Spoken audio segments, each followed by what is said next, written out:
There's an old proverb that goes, planting a garden is believing in tomorrow. And we all know the one, best time to plant a tree is 10 years ago. Second best time is today, especially for apple trees. How are you doing? This is Martin from Gardens for Life. I just want to talk to you a little bit about food security. As many of you avid gardeners very well know, that there is quite a few food shortages in various countries in the world, even including first world countries, and mainly regional shortages, but also certain products are simply patchy and they do come and go here and there. I know we're at the end of the growing season now, so as for growing food, there is only so much you can do. There are some winter vegetables that you can grow, such as rainbow chard, which is one that's like a super hardy vegetable, even though the leaves are a little bit fragile to touch. But they're really good for cooking or even eating in a salad. And you can also feed those to your animals, should you have any. For example, rabbits and chickens and ducks love them. The best way you can support the channel is just give us a thumbs up. That would help us out a lot. It would help our video to get seen by more people.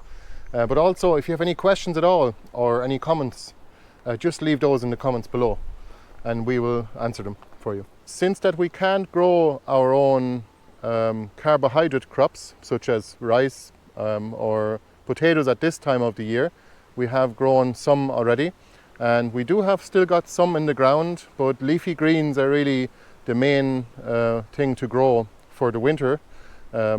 Also some beetroots as well, but it's a little late in the year now to start beetroots and carrots. I would suggest starting some chard and some kale, particularly red Russian kale is actually really good for the winter months, and white Siberian kale. Those actually germinate at very low temperatures at about 12 or 14 degrees, and they actually grow at as low as 4 degrees Celsius. So they will grow throughout the winter, especially here in Ireland. What you can do is then you have your fresh greens out in the garden, and the best way to store food is to actually keep it alive until you're going to eat it. So actually freshly picked, and that way the nutritional value is also kept to a maximum, and the flavour, of course. So you can see the rainbow chard is quite ornamental too, and the butterflies like to sit down on it.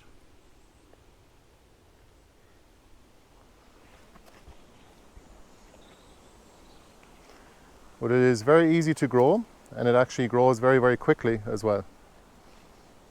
And as I said, the leaves will stay here for the winter until you pick them. They'll be in relatively good condition throughout the winter. We've all had those moments when we buy vegetables in the supermarket and they're already kind of gone off by the time you get home. So definitely better off to grow some of those greens for yourself in the winter time.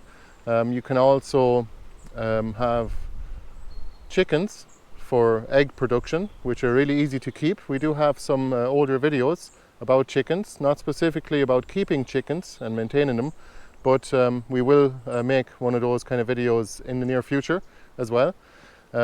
Mainly we use the chickens actually for chicken tractoring, where we actually prepare the ground for a no-dig garden and let the chickens actually basically eat the grass and scratch it up and fertilize the ground as well.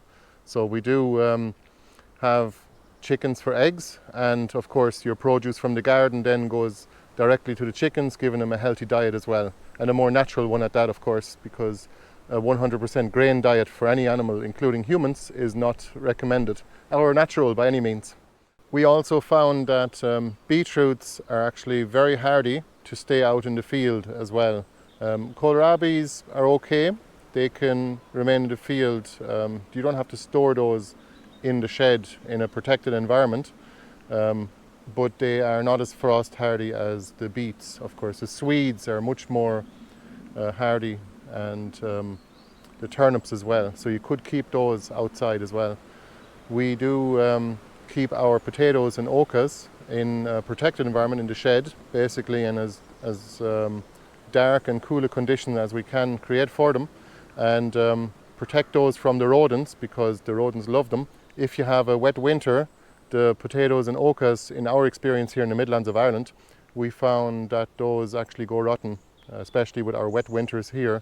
And of course the soil life also likes to devour them the second it wakes up in the springtime as well. Best thing about kale is it either self-seeds like our red Russian kale, or it can be grown from a cutting like this Taunton Dean kale, and it's quite ornamental too.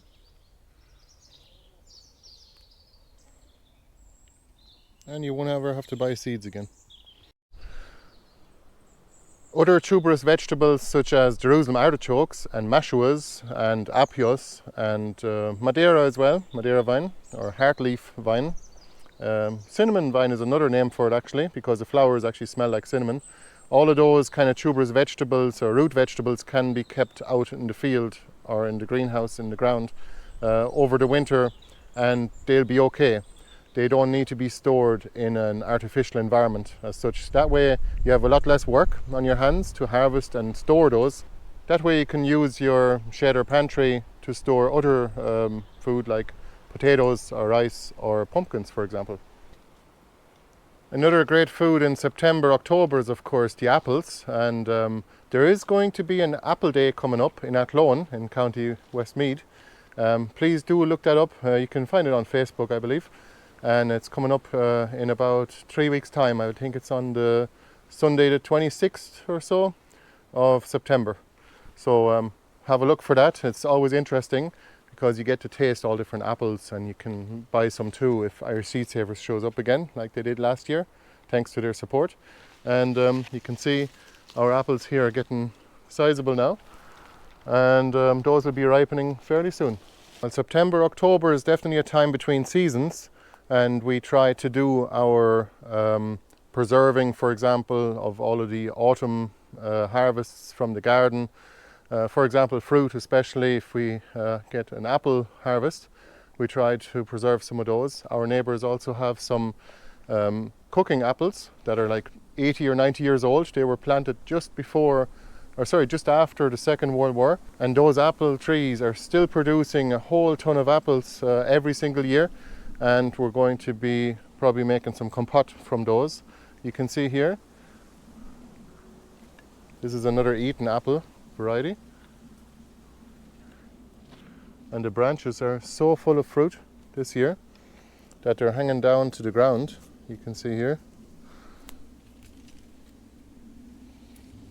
I believe it's mainly because last year the fruit trees all got a late frost, and the blossoms actually died off because they thawed too quickly with the sun shining on them after a hard frost, and therefore the trees got a year's break. And this year we didn't have a late frost, and now we're getting double the fruit, which is always good too. The trees naturally normally take a rest anyway, unless it's like a cultivated variety.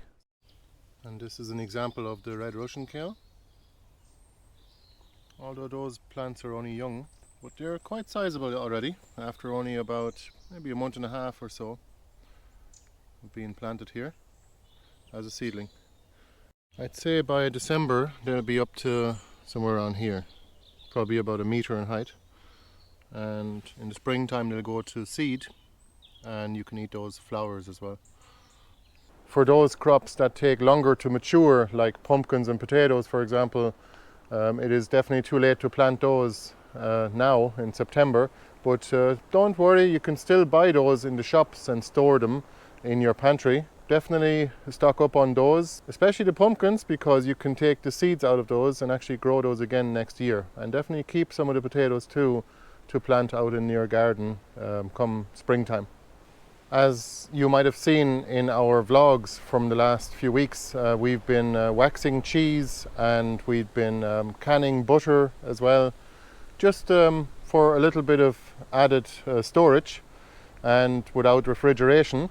So that's really interesting to us, because homesteading was always something that we wanted to get into more, and that's the whole reason why we had bought this property and started gardening here as well.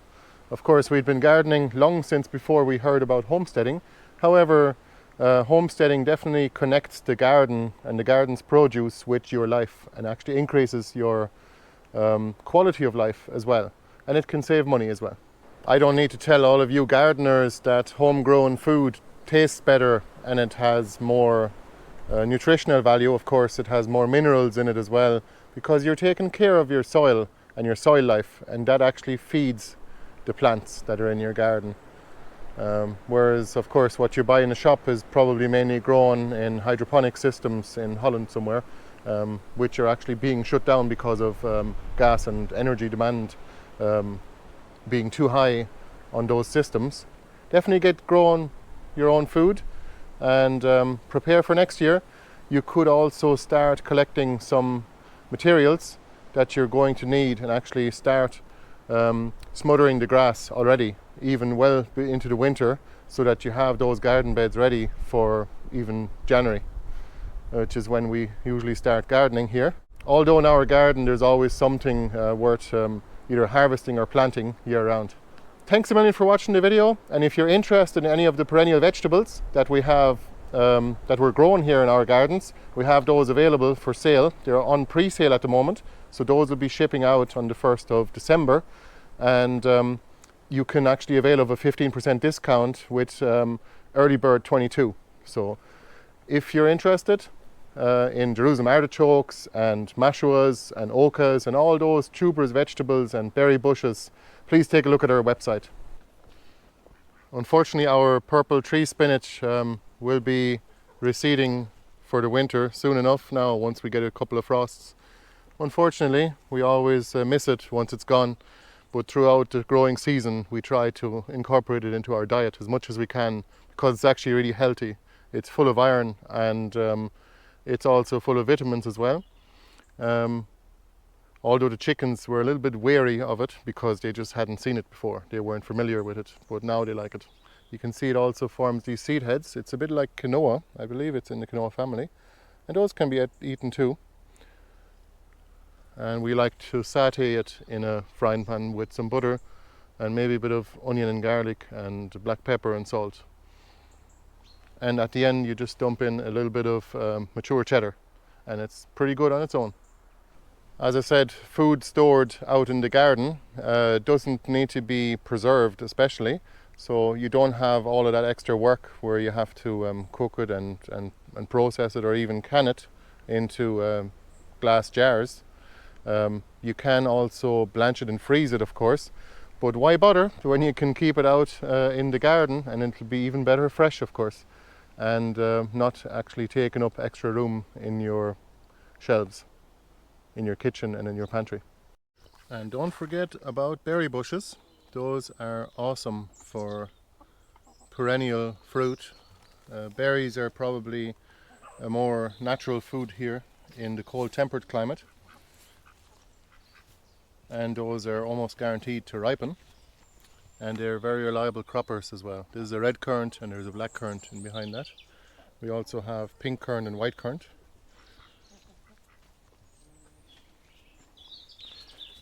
And we have a fig tree here. Let's see, is there any figs on it? There was. Hopefully the birds haven't picked them.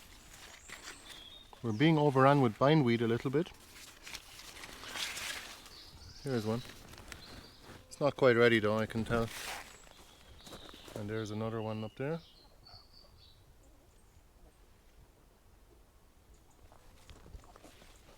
I almost forgot to tell you about yakons. Yakon is another vegetable that grows a large clump of tubers underneath of a crown. It looks a bit like a dahlia crown when you look at it, but those tubers underneath are edible, just like dahlias too. And they're really nice in the winter time. Those are also known as winter apple, the apple of the earth. So you can actually dig those up. You could eat it as is. It's actually even better uncooked, but you can also store those or cure them for a few days, and then those will actually get a little bit sweeter as well. So our son loves it, and we like just nibbling at our yakons as we go when we're digging them up here in the garden. And those are actually best to be stored only halfway through the winter. You better harvest those as soon as you can, as soon as those have wilted away with the first hard frost. And you can store the tubers and the crowns separately if you wish, and those can be stored for up to a year in the right conditions in a shed. As for the crowns, we usually divide those up when it's time to propagate them or plant them out again, and we start our Yakon plants usually in February. Thanks for watching the video, and please let us know if you have any comments or questions in the comments below. All the best, and we'll see you at the next one. Bye bye.